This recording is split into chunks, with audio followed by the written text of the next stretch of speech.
Hello student, आज हम पढ़ेंगे गोंड के बारे में। Gond tribes. Gond is the largest tribe. ये सबसे बड़ी ट्राइब मानी जाती है पूरे वर्ल्ड में। और ये जो ट्राइब है वो इंडियन पेनिनसुला गोंडवाना लैंड के अंदर रहती है और इसको गोंड कहा जाता है। यानी ऐसी ट्राइब जो कि गोंडवाना लैंड के अंदर रहती है उसको गोंड कहा जाता है। गोंड जो शब्द है वो निकला है होंडा से, जिसका मतलब होता है हिल। यानी हिल में रहने वाले जो लोग हैं उनको गॉन्ड्स कहा जाता है। गॉन्ड्स अपने आप को पोइटोर और कॉप कहते हैं। 16th सेंचुरी के अंदर 16th सेंचुरी से लेकर मिड 18th सेंचुरी तक 4 किंगडम्स के ऊपर गॉन्ड ने शासन किया था और ये थे Garhmandal, Diyagarh, Chanda and Kherla. After the dominance of Mughals और मराठा के डोमिनेंस के बाद ये लोग मार्जिनलाइज हो गए। इसका मतलब ये हुआ कि इन लोग मार्जिनलाइज मतलब होता है कि ये अपने आप को ये समझने लगे कि वो किसी के काबिल नहीं हैं और वहाँ से चले गए एट प्रेजेंट। और ये लोग अब ऐसी जगह पर रहते हैं जहाँ पर इनएसेसिबल, जहाँ पर कोई नहीं पहुँच सकता, या माउंटेन एरियाज़ के अंदर। सबसे फर्स्ट आता है इनका हैबिटेट, यानी वो कहाँ रहते हैं। ज़्यादातर जो ग्रुप ऑफ गॉन्ड है वो रहता है मध्य प्रदेश, छत्तीसगढ़, झारखंड, तेलंगाना, महाराष्ट्र, उड़ीसा और असम के अंदर। गॉन्ड सतपुरा हिल्स के अंदर, मेकल हिल के अंदर, सोन देवगढ़ हाईलैंड में, बस्तर प्लेट्यू एंड गढ़ जाट हिल्स के अंदर रहते हैं। The habitat of Gond tribe, जो भी हैबिटेट्स हैं गॉन्ड ट्राइब्स के, वो 2.3 जो मैप दे रखा है उसके अंदर शो किया। आपको बताया था मैंने पिछले वीडियो के अंदर। The height of these hills, और जो हाइट है इन हिल्स की वो 600 मीटर से लेकर 900 मीटर है। और जो फेमस रिवर जो यहाँ से बहती है वो है नर्मदा, ताप्ती, सोन, महानदी एंड गोदावरी, जो कि ओरिजिनेट होती है इन रीजन से। और यहाँ पर घने जंगल पाए जाते हैं। समर के अंदर जो टेम्परेचर होता है वो 40 डिग्री सेल्सियस हो जाता है। और जो एवरेज रेनफॉल है इस एरिया के अंदर वो 120 से लेकर 160 सेंटीमीटर होती है। इकोनॉमिक एक्टिविटीज़, ये क्या काम करते हैं, सेकंड पॉइंट आपका इकोनॉमिक एक्टिविटीज़ आता है। गॉन्ड्स आर सेल्फ डिपेंडेंट, ये आत्मनिर्भर होते हैं और इनकी जो ज़रूरतें होती हैं वो बहुत ही साधारण होती हैं। इनका जो मेन बिजनेस होता है वो झूमिंग एक टाइप की एग्रीकल्चर होती है। या तो ये झूमिंग करते हैं या हंटिंग करते हैं। इनमें से जो कुछ होते हैं वो फूड प्रोडक्ट को कलेक्ट करते हैं या एनिमल्स को पालते हैं, फिशिंग करते हैं। एग्रीकल्चर भी 2 टाइप की होती है। एक होती है दीपा एग्रीकल्चर और दूसरी होती है पैंडा फार्मिंग। दीपा एग्रीकल्चर एक प्रकार की झूमिंग फार्मिंग मानी जाती है या होती है, जिसके अंदर कुछ जो लैंड होती है उसको कुछ समय के लिए या 3 साल तक उसको खाली छोड़ दिया जाता है। इस प्रकार की एग्रीकल्चर के अंदर फील्ड को तैयार किया जाता है। स्लैशिंग ऑफ प्लांट, यानी कि प्लांट्स को, ट्रीज़ को और बुशिश को काट करके और उसी जगह पर उसको जला देते हैं और उसकी जो एशेज़ होती हैं वो सॉइल में मिला देते हैं। और इस प्रकार से वो लैंड क्लियर करते हैं और फिर उस पर खेती करते हैं। और उसके बाद खेती करने के बाद 2-3 साल उस पर खेती करने के बाद उसको 2-3 साल खाली छोड़ते हैं। आफ्टर जब ये लैंड को क्लियर करते हैं उसके बाद ये होई और प्लग करते हैं खेत को। उसके बाद उस पर जो सीड्स होते हैं उनको छिड़कते हैं। छिड़कना मतलब कि हाथों से उसको फेंक दिया करते हैं। आफ्टर शोइंग सीड्स को बोने के बाद ये उस लैंड पर एनिमल की बलि चढ़ाते हैं उनके मदर गॉडेस को खुश करने के लिए, और जो अदर गॉड हैं फॉरेस्ट के उनको खुश करने के लिए।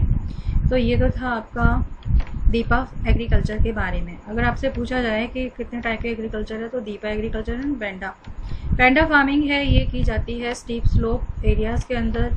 मेकिंग लैंड, उसके अंदर जो स्लोप होता है उसको स्टेप्स के अंदर काटा जाता है और फिर उसमें खेती की जाती है।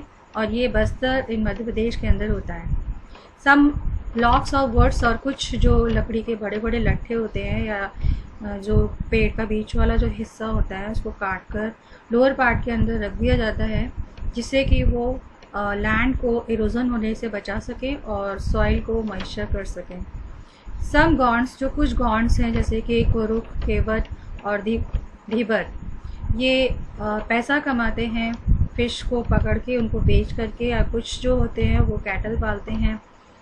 रावत गॉन्ड्स जो होते हैं वो मेनली एंगेज होते हैं कैटल ग्रेजिंग और सेलिंग मिल्क में। तो यानी कितने टाइप्स के गॉन्ड हो गए? 4। एक है आपका कुरुक, दूसरा है केवट एंड तीसरा है धीवर और चौथा है रावत। तो ये इनके टाइप्स हो गए गॉन्ड्स के। देन उसके बाद आता है हंटिंग। ये लिवलीहुड के अंदर आता है कि किस प्रकार से वो करते हैं। तो ये लोग एनिमल्स को मारते हैं। इंडिया के अंदर एनिमल्स को मारना प्रोहिबिटेड है, यानी बैन लगा दिया गया है, एनिमल्स को नहीं मार सकते हैं according to law. Although they hunt wild animal, हालांकि ये वाइल्ड एनिमल्स को मारते हैं इन डिस्गस्ट, यानी कि डिस्गस्ट मतलब होता है रूप बदलकर, वेश बदलकर। ग्रेजुअली धीरे धीरे अब ये लोग फार्मिंग करने लगे हैं हंटिंग के बजाय। ज़्यादातर जो गॉन्ड्स होते हैं वो अब फार्मर बन गए हैं। खाना, फूड, इनका जो स्टेपल फूड है गॉन्ड का वो है कोडू और कुटकी। They get vegetable either bye growing in their houses, वो या तो वेजिटेबल्स लगाते हैं अपने घर में, अपने घर के गार्डन में, या फिर वो जंगलों से लेकर आते हैं। Rice cooked on the occasion of festival, और जो राइस होता है वो फेस्टिवल के त्यौहार के समय बनाया जाता है। ये लोग मीट खाते हैं एनिमल को मार करके, या फिर जो बलि दी जाती है एनिमल्स की उसको खाते हैं। द गॉन्ड स्मोक, जो गॉन्ड्स होते हैं वो स्मोक करते हैं और वाइन पीते हैं जो कि महुआ से बनी हुई होती है। महुआ एक पेड़ है। देन फिर आता है क्लोथिंग एंड ऑर्नामेंट। जो गॉन्ड्स होते हैं ये लोग कॉटन क्लोथ पहनते हैं। मेल्स धोती और वुमेन साड़ी एंड चोली पहनती है। मेल्स और फीमेल्स दोनों ही ऑर्नामेंट्स पहनते हैं जो कि सिल्वर के बने होते हैं और एल्युमिनियम के बने होते हैं। वुमेन्स वियर बैंगल्स, जो वुमेन्स है वो बैंगल्स पहनती हैं ऑफ द डिफरेंट कलर्स, जो कि अलग अलग कलर्स के बने हुए होते हैं। ऑफ ग्लासेस एंड नेकलेस, और जो नेकलेस होता है वो बीड्स का बना होता है या स्टेल्स का बना होता है। वुमेन्स ऑफन, जो वुमेन्स होती हैं वो टैटू बनवाती हैं अपनी बॉडी पर, जैसा कि फिगर 2.13 में दे रखा है। ये देखिए,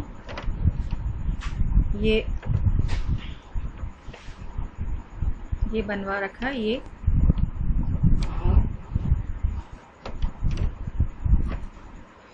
गर्ल्स कीप हाफ और डजन कॉम्स, और ये लोग जो लड़कियां होती हैं वो अपने पास आधा डजन कॉम्स रखती हैं अपने, और वो वाइट बैम्बू के बने होते हैं अपने कर्ली बालों को बनाने के लिए। होम्स, गॉन्ड जो होते हैं वो नांगल और पल्ली के अंदर रहते हैं इन अ स्मॉलर विलेज, एक छोटा सा गांव है। The place where they want, और ऐसी जगह जहाँ पर कि वो घर बनाना चाहते हैं उसको वो डिज़ाइन करते हैं। वहाँ पर वो शगुन बनाते हैं, शगुन के डिज़ाइन करते हैं, और उसके बाद एंड सेलिब्रेट फेस्टिवल, और वहाँ पर वो त्यौहार मनाते हैं एट दैट प्लेस, जिस जगह उनको घर बनाना है। यहाँ पर वो डक और कॉक की बलि देते हैं और वो अपने घर बनाते हैं स्ट्रॉ एंड मड से, जिसके अंदर एक लिविंग रूम होता है, किचन, बरामदा और वेनरेशन रूम होता है। वेनरेशन बोलते हैं जो पूजा स्थल होता है, उसको वेनरेशन कहा जाता है। ये पाए जाते हैं इनके घरों के अंदर। और वेपन्स एंड यूटेंसिल्स के अंदर गॉन्ड्स यूज सिंपल वेपन्स, ये लोग साधारण वेपन यूज़ करते हैं जो कि लोकल आर्टिशंस बनाते हैं, जिसके अंदर लोकल जो ब्लैक स्मिथ होता है यानी लोहार जो होता है वो फोलियो, खुरपी और शोवल, सिक्कल, एक्सेस और टिप्स ऑफ एरोज बनाते हैं। They themselves make an article of woods, और वो खुद से ही लकड़ी के आर्टिकल्स बनाते हैं। और ये लोग कॉट, इनके घरों के अंदर कॉट मीन्स चारपाई होता है, और स्टूल्स ये देखने के लिए यह पाई जाती है इनके घरों के अंदर। कारपेट्स ये यूज़ करते हैं सोने के लिए और बैठने के लिए। सोसाइटी एंड कल्चर, इनका समाज और इनकी संस्कृति कैसी है। तो गॉन्ड ये पैट्रियच सोसाइटी के अंदर रहते हैं, यानी कि पुरुष प्रधान समाज होता है इनका।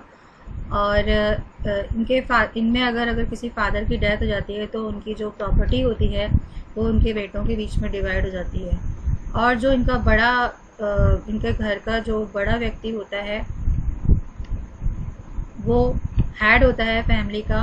और जो मैरिजेज होती हैं ये भी कई प्रकार की होती हैं। एक तो होता है मैरिज बाय सर्विस यानी सेवा विवाह जिसको बोलते हैं कि सेवा के लिए विवाह किया जाता है। दूसरा होता है मैरिज बाय एक्सचेंज यानी कि विनिमय के थ्रू विवाह होता है। एक होता है मैरिज बाय कैप्चर ज़बरदस्ती, और एक विडो री मैरिज विधवा विवाह। ये इनके समाज के अंदर मौजूद हैं। The marriage ceremony take place, और जो शादियाँ इनकी जो होती है, जो मैरिज सेरेमनी होती है वो वाटर सोर्सेज के पास में होती है या मैंगो ट्री के नीचे होती है। टू सेव फ्रॉम बुराई से बचने के लिए या बुरे प्रभाव से बचने के लिए राम के भजन गाते हैं, गाने गाते हैं। The head of the village, जो गांव का मुखिया होता है उसको पटेल और मुकद्दम कहा जाता है।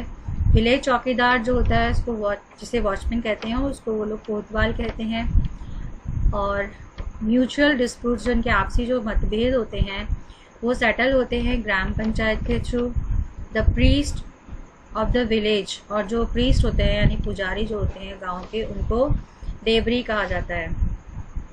The language of Gond is related to Dravidian, और जो लैंग्वेज होती है गॉड की वो द्रविडियन लैंग्वेज से रिलेटेड होती है, जो कि रिलेटेड है तमिल और कन्नड़ से। बहुत सारे जो गॉड हैं वो हिंदी, मराठी और तेलुगु भी बोलते हैं। The level of their literacy, और जो लेवल है उनका लिटरेसी का वो much below the average literacy, जो एवरेज लिटरेसी उससे बहुत ही कम है हमारी कंट्री के से। और जो वुमेन्स होती हैं वो ना के बराबर पढ़ी लिखी होती है, यानी नहीं, बिल्कुल भी पढ़ी लिखी नहीं होती हैं। गॉड सेलिब्रेट, जो गॉड्स होते हैं वो फेस्टिवल सेलिब्रेट करते हैं गा करके और नाच करके, सॉन्ग और डांस के थ्रू। गॉड्स जो होते हैं वो एक साथ इकट्ठे होते हैं जब फुल मून होता है, यानी कि जब पूर्णिमा की रात होती है, और वो लोग गा कर नाच कर खुशी जाहिर करते हैं। आदमी और औरत दोनों ही नाचते हैं, मैन एंड वुमेन दोनों ही डांस करते हैं। धूलिया कहते हैं, ये एक मेन सिंगर होता है इस कास्ट का, गॉड कास्ट का, जिसे धूलिया कहा जाता है। और ये लोगों को सुनाता है गाना गाकर, जिसमें कि वो गॉड्स की हिस्ट्री और उनके सच होने के बात को बताता है। अकॉर्डिंग टू द स्टोरी, एक कहानी है उसके अकॉर्डिंग, जो हेड है गॉड का, जब गॉड जो हेड है गॉड का, जब भगवान ने उसको जन्म दिया तो उसकी जो माँ थी उसने उसको हेल्पलेस छोड़ दिया।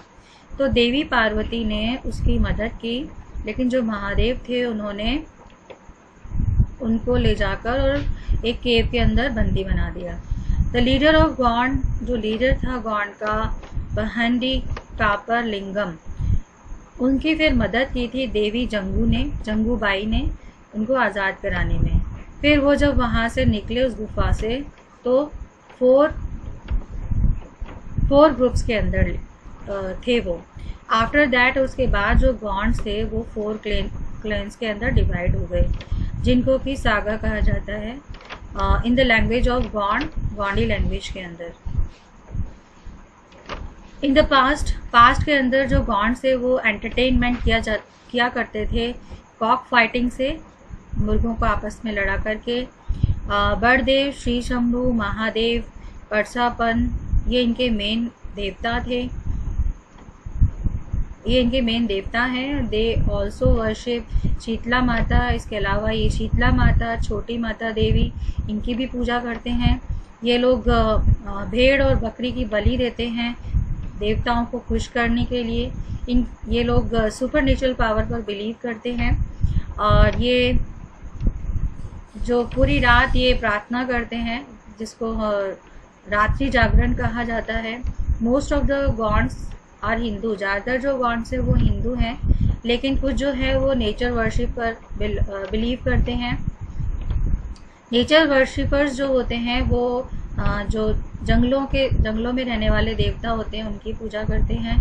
God's used to offer human sacrifices, और जो गॉड्स हैं वो मानव बलि दिया करते थे काली को और दंतेश्वरी और बारादेव को, लेकिन इस पर बैन लगा दिया गया था ब्रिटिशर्स के थ्रू 19th सेंचुरी में।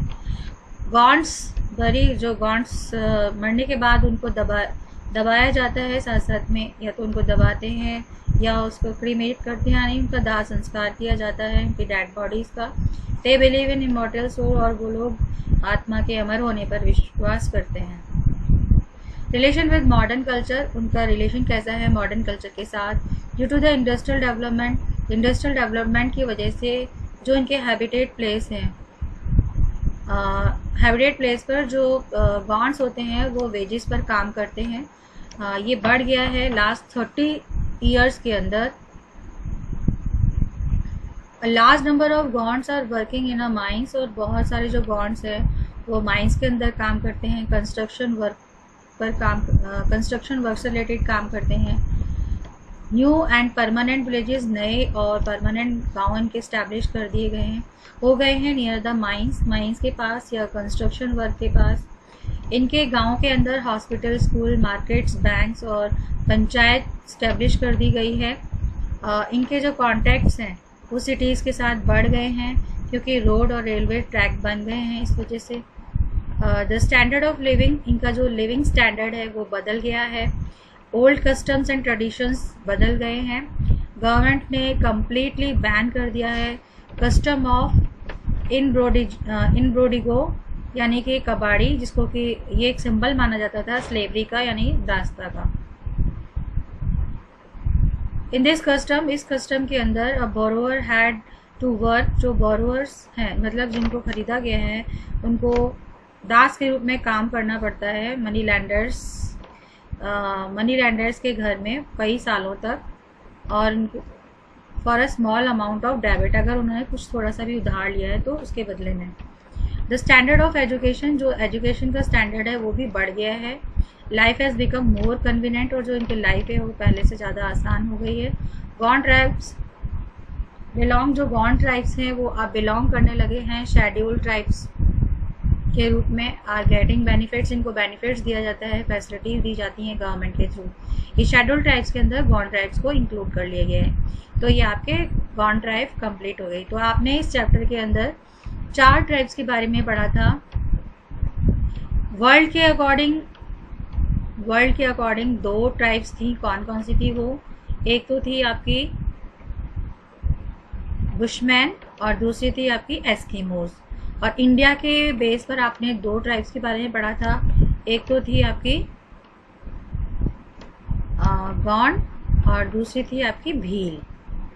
तो इस प्रकार से ये आपका चैप्टर कंप्लीट होता है। तो स्टूडेंट्स, जो मैंने आपको निशान लगवाए उनको आप लिख लीजिएगा, और कोई चीज़ समझ नहीं आती तो आप उसको पूछ सकते हैं, और इसको ज़रूर देखें वीडियो को, जिससे कि आपकी चीज़ समझ में आ जाए। Okay, bye, have a nice day.